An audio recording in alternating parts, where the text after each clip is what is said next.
Welcome to another super lo-fi edition of Deep Code.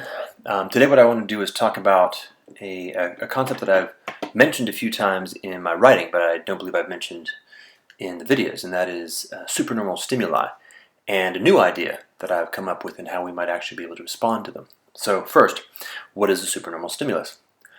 To get to the bottom of this idea, I think we just have to take a look at two different things that seem to show up in our being in the world as evolved organisms. The first is that the world is big, it's complex, it contains all kinds of stuff that we can't possibly hope to fully track, and we're relatively limited. So what ends up happening is that we have to use some simple model, some subset of heuristics and signs and signifiers and rules of thumb to make sense of what's going on in our environment and guide us to make what we hope are good choices. So I'm going to call these things the things we want. Right? So we have a set of symbols, of stimuli that we perceive in our environment, and of those we're going to select a few, and we're going to identify those as being attractive or good, and we will seek them out. We'll be willing to take risks in order to engage with them. And then on the other side, we actually have the actual effects of the choices that we make and our adaptive fitness in our environment. So if, for example, we seek out a shiny red apple-looking object and we consume it and it's poisonous and we die, then we've received sort of the ultimate feedback from our environment as a bad choice. So by contrast, if we seek it out and eat it and it's full of calories and nutrition, as a consequence, we survive more effectively than those organisms around us that don't do that. Then we will get what I'm going to call what we need. So I'm making a distinction between what we want and what we need. What we want is the set of relatively simple symbols that indicate what we think are in fact are proxies for what we think we need. And what we need is in fact the actual complex reality that is adaptive to our environment. So this is the first part. There's a separation between what we want and what we need. Then the second part is that any given species will have been evolving within some particular actual niche, which is going to contain some distribution of phenomena. So it will have what is in fact normal. So if you, say, spend all of your time in the desert, you're an organism evolved to the desert, then certain ranges of moisture and certain ranges of temperature are normal. And as a consequence, there are going to be different phenomena that are not normally present in your environment at, say, certain intensities or certain characteristics, and these are going to be other than normal.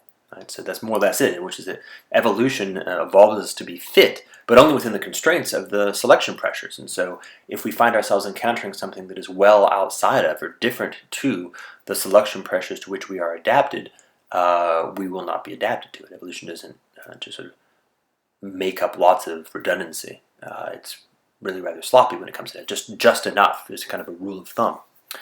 So these two pieces combined then give rise to the problem and the possibility of supernormal stimuli. So then to think about that, what makes the stimulus supernormal is that, again, two distinctions. One is that it takes the aspects of phenomena that we're in fact sensitive to, the aspects that we want, say the shiny red appleness of an apple, and it abstracts and distills that into a concentrated intensity.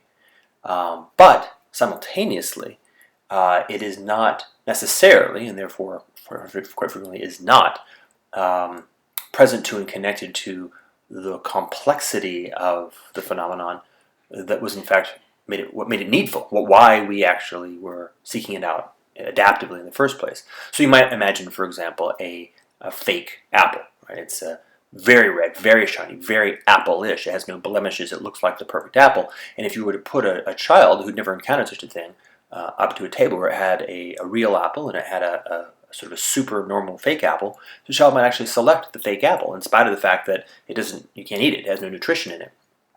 And these experiments have in fact been done, famously, for example, with a certain species of bird that sort of dispensed with the law of the nonsense of what it means for a mother bird to encounter a baby bird, and evolution noticed that as long as the mother bird is feeding patches of red, that are sort of vaguely circular shaped and at a certain height and distance, then that turns out to be enough.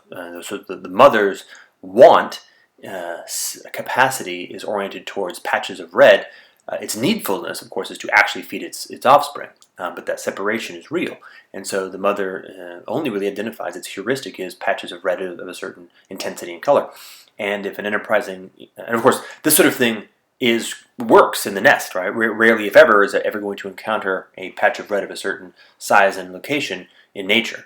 But if an enterprising young scientist comes along and plants little sticks with patches of red that are more red and more of the right shape than the baby birds, then the mother will, in fact, actually try to feed the fake baby bird to the detriment of its own offspring. Right? So this is the point. We are even we humans are relatively helpless when it comes to these deeply evolved mechanisms for trying to connect what we want to what we need.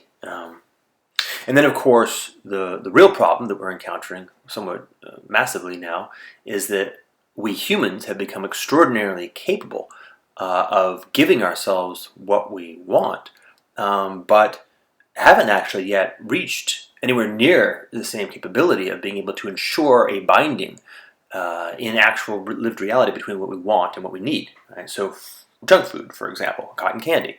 Here's something where we've been able to abstract the essence of sweetness, which when attached to the context of an apple is associated with something that is in fact good for a primate in the forest.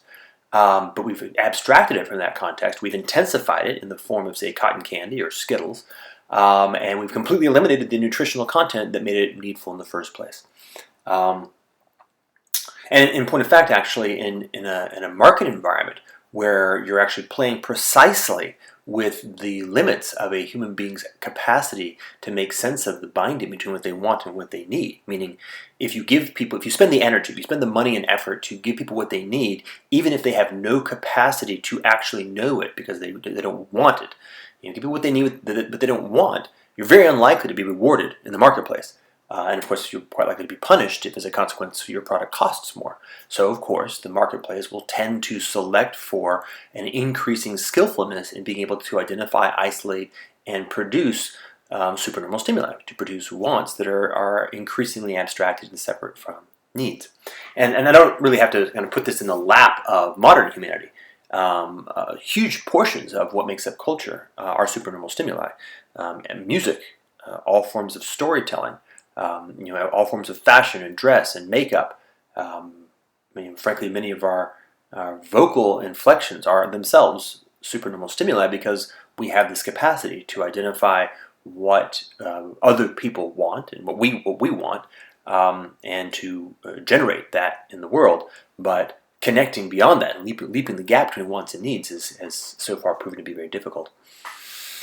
I'll just do storytelling very quickly. So, the heuristic, the underlying evolved attraction to, say, for example, gossip, makes sense because in a human society, the well-being of the tribe is crucial, right? If I, as an individual, am utterly dependent on the well-being of my tribe, and my tribe begins to break apart in some way, I'm in deep trouble, right? So it's important for me to always be ever so slightly tuned to how well the tribe is doing, and it's therefore attractive. Like I will in fact be paying attention when there's some sense, there's some signal being passed that there's some kind of breakdown, so I can make sense of it and respond to it. But of course, the actual reality of human relationships is relatively spare, right? I have had a few quite significant, intense experiences in my life. Few, if any, are ever going to reach the level that maybe I see in a movie or read about in a book. And they certainly don't occur with the commonness that is available when you turn on the TV and just flip through the channels. And so as a consequence, we have this evolved capacity to be sensitive to drama and to gossip, but we have a learned ability to produce that output in orders of magnitude in terms of both intensity and in regularity than is part of our natural environment. And so, of course, we now live in a world where people read People magazine and people go and watch Avengers Age of Ultron. These are just a different way of packaging the notion of supernormal stimuli. And I think the key thing here at this level is to recognize that left to its own devices, this is disastrous. That there's a massive breakdown in adaptive capacity when we get what we want without regard to what we need. It's a huge jam. I mean, it's effectively the same thing as taking heroin instead of actually being successful in life, or spending all day long clicking on your phone instead of making good decisions. Right? We're addicted. All addictions at the end of the day are addictions to certain neurotransmitters, and supernormal stimuli are different phenomenal mechanisms for allowing us to be fully addicted to certain neurotransmitters without regard at all, or at least without much regard to the degree to which those are actually giving us good signs that we're making good choices in our lives. And in the contemporary social environment, the culture that we live in now, supernormal stimuli are super saturated, and this is breaking down our individual and collective capacities.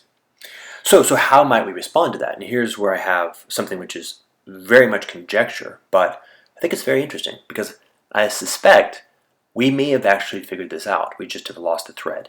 I would like to propose, for your consideration, that the concept of the sacred and the various other things that are associated with the sacred, like awe and reverence and humility, are actually precisely the right response to supernormal stimuli.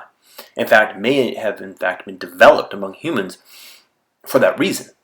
So if we think, for example, of alcohol, and you notice that in many traditions, alcohol is obligated to be bound to some kind of sacred context. Right? So on some periodic date basis, we get together, we drink wine, we get drunk, and when we're outside of that context, it is absolutely prohibited. This may actually be an awesome way to make use of the fact of supernormal stimuli. On the one hand, the ability to do a religious or a profane prohibition of something really effectively polices what otherwise might be a very difficult thing to avoid. It uses social system feedback to help people make the choice not to get addicted to something. But then on the other hand, the release valve of having access to that in a context which is designed, if it's well designed, to reinforce needful things. So if we have this sacred ritual where we consume alcohol and it connects to things like creativity, conviviality, connection to that which is greater than ourselves, liminal states, various ways of opening up and shifting and shaping relationships. If you could create that sacred container, and then in that container invest it with the attractiveness of supernormal stimuli, and then anything other positive aspects that happen to open up with supernormal, this particular set of supernormal stimuli, pow! All right, you've actually invented a very powerful tool for shifting a lot of the negative potential of supernormal into what may be a very powerful binding energy that is deeply needful for the human beings that are using it. And so maybe that's exactly right. You can think about awe, for example. That awe is what happens when we encounter something which is supernormal to our ordinary perceptions. Right? So when you encounter something like the Grand Canyon, this is massively more intense an experience than is part of the hominid evolved environment in most people's developmental environment. So you enter into it, and the part of you that is designed to evaluate the quality of an environment for, say, its fitness for habitation is just inadequate to process this grandeur. And so, pow, you're hit, you're supernormally overloaded, and you feel the sense of awe. But we have a notion of a relationship, a right relationship to awe. A notion, for example, of the word awful, that one should be very careful in relationship to awe. A notion of humility, that perhaps one should have a sense of reverence in relationship to those things that have this characteristic. And so perhaps the toolkit already was developed, that early humans already were running up against the problem of supernormal stimuli, and they developed an entire set of practices that were adaptive to this problem and were able to reposition it in the direction of being adaptive for the individuals and the societies. So then, if that's true, the question would then be, can we use it? Is that a toolkit that we can make use of? Can we moderns rein in our insane and reckless proliferation of supernormal stimuli in all directions and harness that energy, that capacity, and that potential in positive directions by making use of this toolkit of the sacred? Can we, for example, take our storytelling capability and recognize that the stories that we tell are, by definition, sacred, and treat them as such? Can we imagine treating something as, say, banal as the Star Wars trilogy as a sacred text, and recognize that the prequels were in fact a profane violation of that sacredness? I think all of us intuitively sense that the second and third Matrix movies were a certain kind of deep profanity and a violation. Which is not to say, by the way, that things like Transformers were the highest form of the sacred. To be sure, they were already participating in a significant level of profanity. But nonetheless, we can start somewhere and begin the process of just taking that stance. And this is very interesting. We don't do this. We've very much thrown out the baby with the bathwater with regard to the sacred. And it may even seem cynically, obviously foolish, maybe infantile or stupid, to imagine the notion of an artist, a creator, not being able to ruthlessly exploit through all available commercial merchandising means the object of their creation, their stories.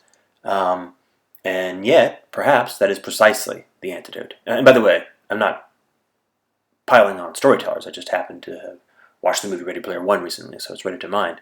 But the same thing goes for everyone else on the planet who is in the process right now of creating some kind of supernormal stimuli, that we may in fact find ourselves in a contemporary environment of having to recognize the needfulness of perceiving the sacred everywhere, and therefore becoming very good at things like awe and reverence and humility.